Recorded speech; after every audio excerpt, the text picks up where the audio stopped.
Zone Rouge vous est présenté par EP Events. EP Events, communiquer juste et efficace.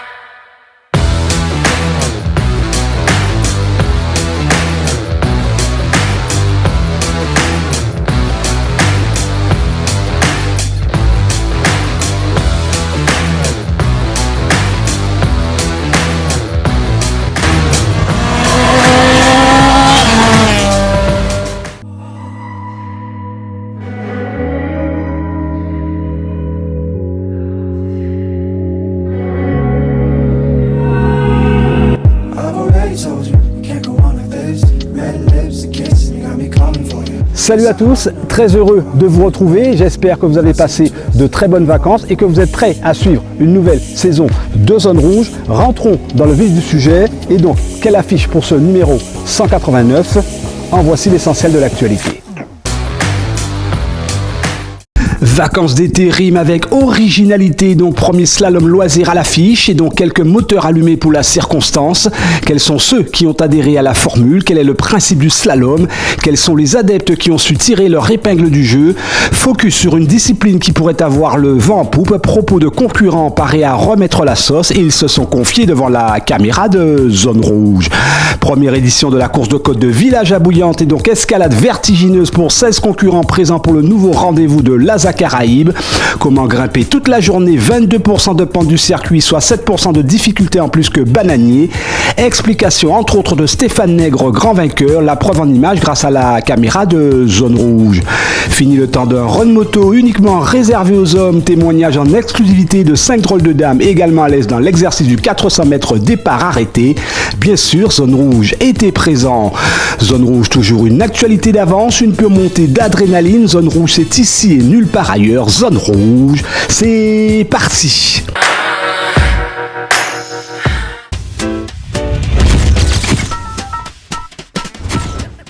Laisser les moteurs au repos, ce n'était pas concevable pour quelques passionnés de sport mécanique qui, à l'idée de découvrir la discipline slalom, ont tout fait pour être de la partie. Laza Guadeloupe a en effet tenté de séduire avec cette activité peu connue. 5 pilotes ont mordu à l'hameçon et se sont fait réellement plaisir, mêlant au volant de leur bolide concentration et dextérité.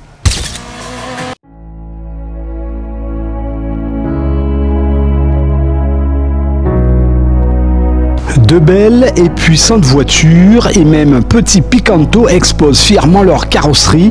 Jusque-là, rien d'extraordinaire, sauf qu'un indice pourrait nous mettre la puce à l'oreille. Un casque laissé sur le fauteuil de cette Golf ou dans cette Twingo RS et parfois même des gants. De toute évidence, quelque chose se prépare. Mais quoi? Récapitulons. Des voitures et un attirail de compétition. Plus en détail, il y a ces hommes qui semblent faire des reconnaissances à pied sur un circuit. La voilà, la vérité, il s'agit d'un slalom organisé pour ces amoureux de Gymkhana. Les quilles déjà en place le confirment, c'est une grande première en Guadeloupe. Adrénaline au programme en plein mois d'août pour ces 5 inscrits venus faire la démonstration de leur dextérité au volant de leur voiture de tous les jours.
Le premier intérêt, c'est de pouvoir faire du sport entre guillemets avec ma voiture, on va dire de tous les jours. Pourquoi? Parce que pour tout ce qui est rallye aux courses de côte, il faut des voitures avec des règlements avec des éléments de sécurité beaucoup plus importants que là, par exemple, sur le slalom où je peux venir avec ma voiture de tous les jours. Voilà, c'est beaucoup plus intéressant. Là, on voit que là, la puissance ne sert pas à grand-chose, je dirais, parce que plus on en a, moins on s'en sort. Mais ça reste quand même kiffant parce qu'il faut jouer avec la voiture, la faire sortir, etc. Donc c'est super. Première difficulté, c'était de redécouvrir mon véhicule. C'est-à-dire que c'est vrai que c'est ma voiture de tous les jours, mais je ne roule pas en conditions dites en réelles conditions en conditions rapides. Donc je redécouvre mon véhicule. Ensuite, bon, forcément, il y a des endroits beaucoup plus techniques que d'autres, des endroits où je suis beaucoup plus à l'aise que d'autres. Mais sinon, globalement, pas réellement de difficulté, plus au début de l'appréhension. Pourquoi pas, hein? Pourquoi pas venir avec sa voiture personnelle? Au moins là, c'est sécurisé, il y a des plots, il y a des commissaires autour, donc je dis pourquoi pas, donc j'ai essayé, je suis là. Donc je savais déjà à quoi m'attendre au niveau des slaloms. Donc c'est pas vraiment une surprise le circuit, c'est vraiment, je m'attendais à ça. Il y a plus difficile, mais là ça va. Alors en fait, l'intérêt, c'est principalement la passion automobile, de découvrir aussi le comportement du véhicule en fait, en toute sécurité, sur un parcours qui est sécurisé, d'accord. Apprendre à contrebraquer, ça permet aussi de se préparer demain en cas de situation dangereuse, à savoir maîtriser son véhicule. Donc du coup, c'est une très belle initiative de la SAC aujourd'hui. 16 autos vont de 133 à plus de 250 chevaux, 300 exactement pour cette Megane Trophy, ou beaucoup plus pour cette Subaru, plus de 400 chevaux. Pas de quoi effrayer cette petite coréenne de seulement 65 canassons, mais à son bord, derrière le volant, un pilote plus que survitaminé.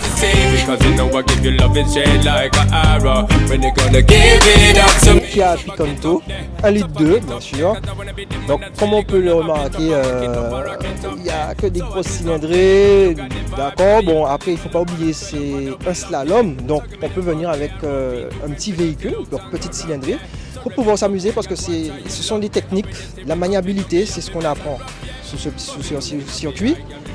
Et en même temps, on apprend à voir le comportement de nos véhicules, sachant que sur la route, on ne peut pas faire ça. Là, on est sur route fermée, circuit fermé même. Et puis voilà, donc on est là avec les copains, on s'amuse et puis voilà. On nous connaît déjà, on est le plus souvent en rallye ou en course de côte. Donc on roule avec nos voitures qui sont sécurisées avec la cage et tout, combinaison. Mais là aujourd'hui on n'a que le casque et les gants. Et le petit plus avec nos voitures de tous les jours bien sûr. Donc là on s'amuse de ouf et on n'a pas besoin de plus que ça. Piqûre de rappel au slalom, pas le droit de toucher au quai, obligation de franchir chaque porte ainsi que d'effectuer le 360.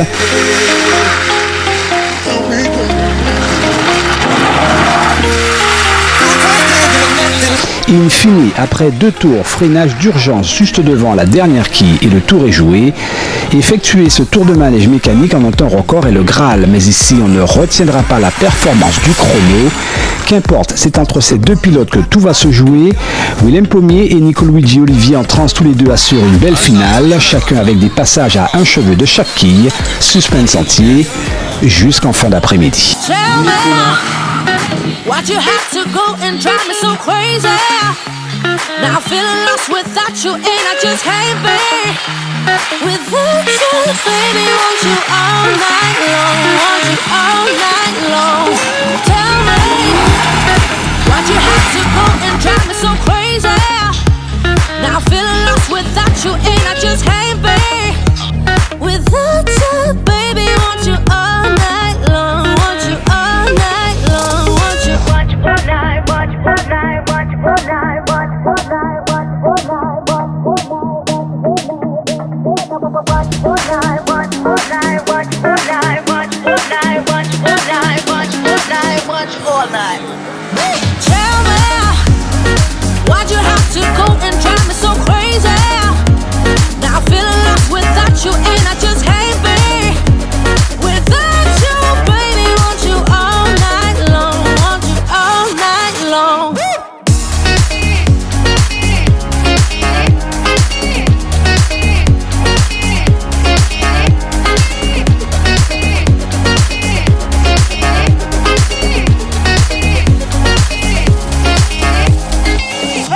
rapport à ce matin, vu que le temps était gris, on avait fait les premiers essais, ça ne tenait pas du tout.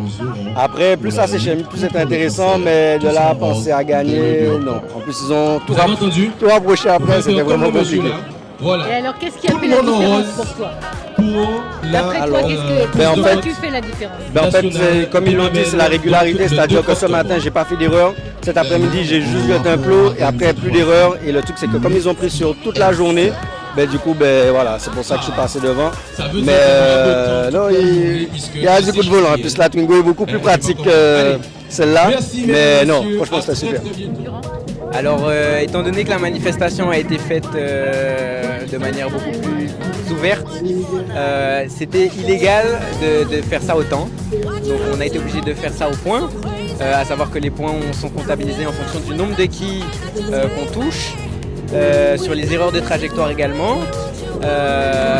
Ils ont fait en fait on s'est un peu bagarré avec Nico sur les 2 dernières manches. Au final, on a fini ex aequo des 2 dernières manches. Donc pour nous départager, ils ont comptabilisé les points des manches d'essai, les 2 premières manches. Et malheureusement, j'ai dû toucher un peu plus de quilles que lui. Donc on lui a attribué la première passe et moi la deuxième. Mais je ne suis pas déçu parce que j'ai vraiment pris mon pied aujourd'hui. Je suis venu pour ça. Objectif réussi. Ma voiture m'a fait plaisir. Je me suis fait plaisir.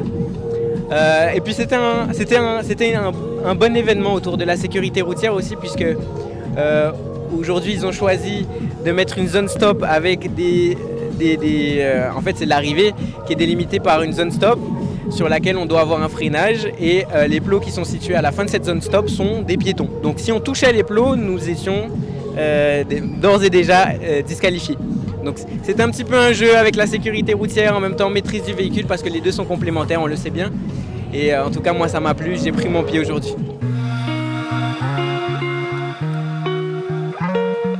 Nico, Luigi, Willem, Vivian, Steve et Malik, ces 5 pilotes ont brillamment donné le ton pour une première. C'est sûr, ils reviendront une prochaine fois, plus affûtés que jamais.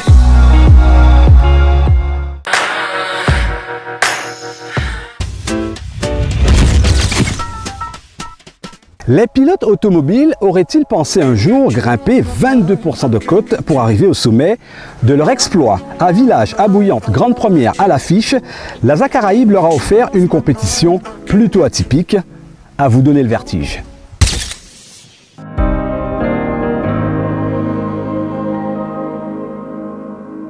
À bien regarder la concentration lisible sur les visages, on comprend bien que les pilotes ont pris conscience que grimper 22% de pente, ce n'est pas une mince affaire pour la mécanique.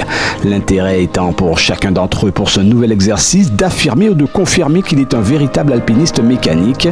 Ils ont été 14 à accepter ce nouveau challenge, avantage logique aux monoplaces ou autres 4 roues motrices pour un circuit aux puissances et relançons de rigueur. Bienvenue à la course de côte de Village, en route pour une ascension vertigineuse sur le territoire de Bouillante.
Se prépare sur la ligne de départ.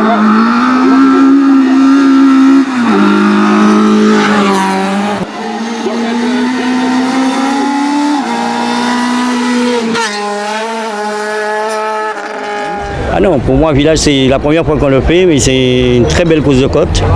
Je pense que si ça peut rester dans le calendrier les prochaines courses de côte, ce sera une très bonne chose. Parce que franchement, c'est très technique, mais ça grimpe beaucoup, mais ça vaut le coup. C'est vrai que c'est une première. Elle n'est pas si compliquée, mais elle n'est pas facile. Je la trouve un peu technique. Mais ça a été, parce que bon, c'était la première justement, donc je suis monté sans pression. Donc vraiment pour voir comment ça se passait, c'est ma première course en voiture, donc il fallait voir comment ça se passait, etc. Et puis bon, voilà, sans pression, ça passe. Quand il n'y a pas de pression, tout passe. Là, il a une grosse particularité, c'est que c'est une course de côte avec vraiment une très grosse, un gros pourcentage de montée, on doit être au moins à 20%. Il y a des grandes lignes droites, donc il faut surtout privilégier la sortie pour sortir le plus vite possible, pour prendre du temps sur la ligne droite, parce qu'après souvent on arrive sur des épingles, enfin pas des épingles, mais sur des droites très serrées qu'on doit prendre en deux, et donc malheureusement avec une atmo, et quand ça monte fort derrière, on perd beaucoup de temps, donc il faut vraiment tomber, il faut vraiment privilégier la sortie du virage, bien freiner, tomber en rapport et relancer le plus possible pour profiter de la ligne droite qu'il y a derrière, parce que sinon c'est difficile. Tracé un peu spé au départ, comme tout premier tracé, et au fur et à mesure ça a été, je pense que c'est vraiment une course qu'il faudra mettre dans le calendrier, et on a été chaleureusement reçus par la population. Selon toi, quelle a été la particularité de cette course de côte ? La succession de virages, parce que vu que les virages sont vraiment coup sur coup, la trajectoire qu'on prend au début nous amène quasiment jusqu'au premier gros freinage. Si on se loupe sur le premier, c'est une montée qui est perdue. La course de côte de Village, ça fait des années qu'on en parle. Moi, quand j'étais beaucoup plus jeune, j'étais un passionné de sport automobile avec mon cousin, avec d'autres. On parlait effectivement de faire une course de côte à Village, les conditions n'étaient pas réunies. Et bon, il se trouve que après la période Covid, on s'est dit tiens, peut-être que les conditions sont réunies. On a posé la question avec l'ASA qui a bien voulu effectivement donner suite à notre demande, et donc c'est une très belle chose. Une très belle chose, surtout pour Stéphane Nègre qui n'a pas caché sa mission, qui était coûte que coûte d'inscrire le premier son nom sur cette nouvelle épreuve. 1,5 km de circuit, 22% de pente et un chrono révélateur, le seul sous la minute. Stéphane, sincèrement, si on t'avait dit que tu allais gagner la course de côte, est-ce que tu aurais pensé ou est-ce que tu es venu carrément pour ça aujourd'hui ? On est venu pour. On a fait la première saison avec une petite auto, histoire de s'amuser, de marquer des points en championnat. Après le rallye des grands fonds, on a encore fait une petite course avec la Saxo. Mais là, c'est la deuxième partie de saison, alors on joue pleinement le championnat et bien tout honneur, on est venu pour la gagner aujourd'hui.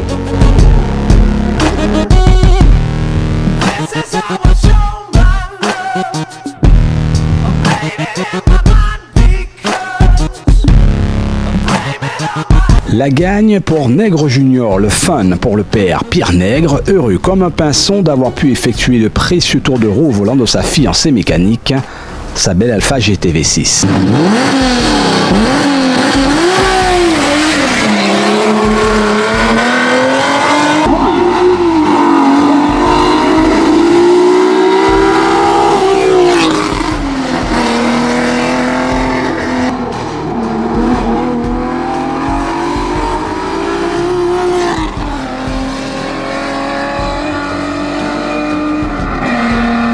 Pierre, tu nous as ressorti cette fameuse GTV. Parle-nous un peu de cette voiture-là, quand même une belle histoire.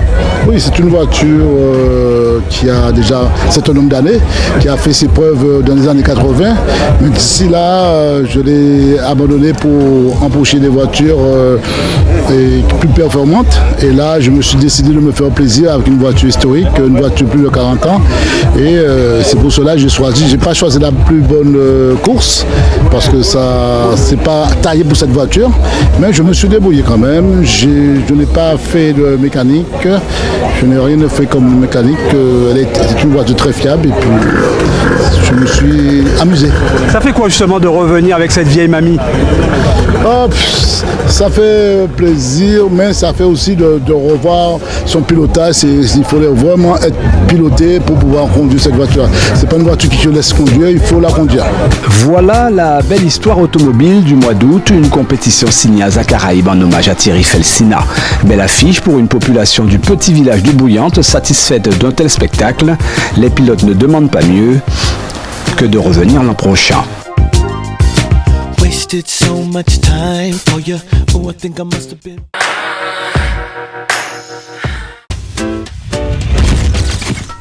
Vous ne les verrez pas pleinement à l'œuvre, mais sachez qu'elles étaient 5 inscrites aux 400 mètres départ arrêté Run Moto le 28 août dernier. Qui sont-elles? Réponse sans plus attendre.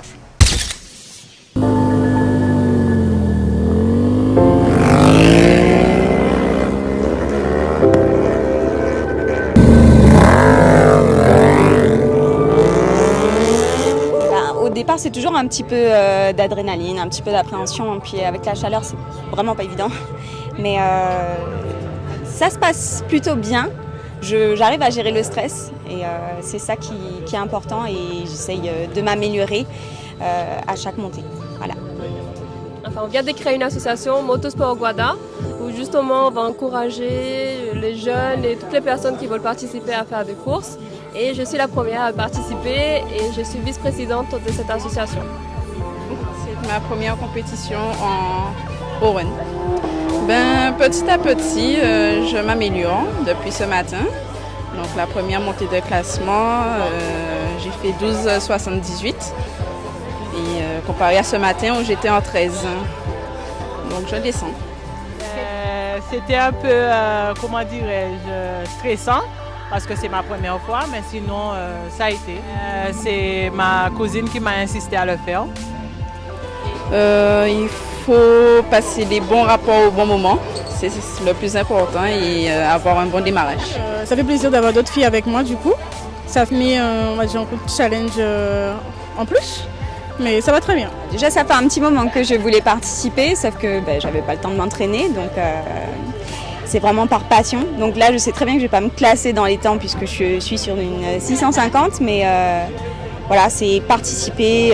Et puis comme je connais ma moto, donc je voulais vraiment profiter du fait de la connaître pour vraiment tout faire avec et surtout de participer avec pour cette première édition et voir peut-être plus tard changer de catégorie, comme ça je passerai peut-être sur une 1000.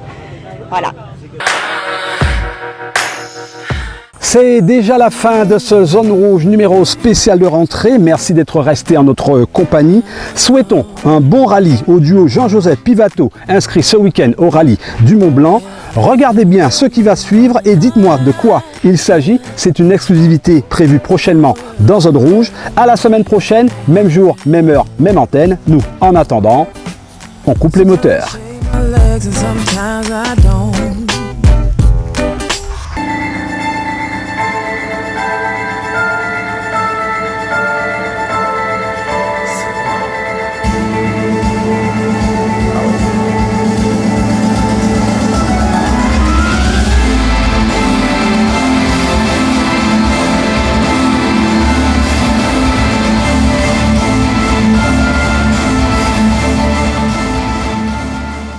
Zone Rouge vous a été présenté par EP Evans.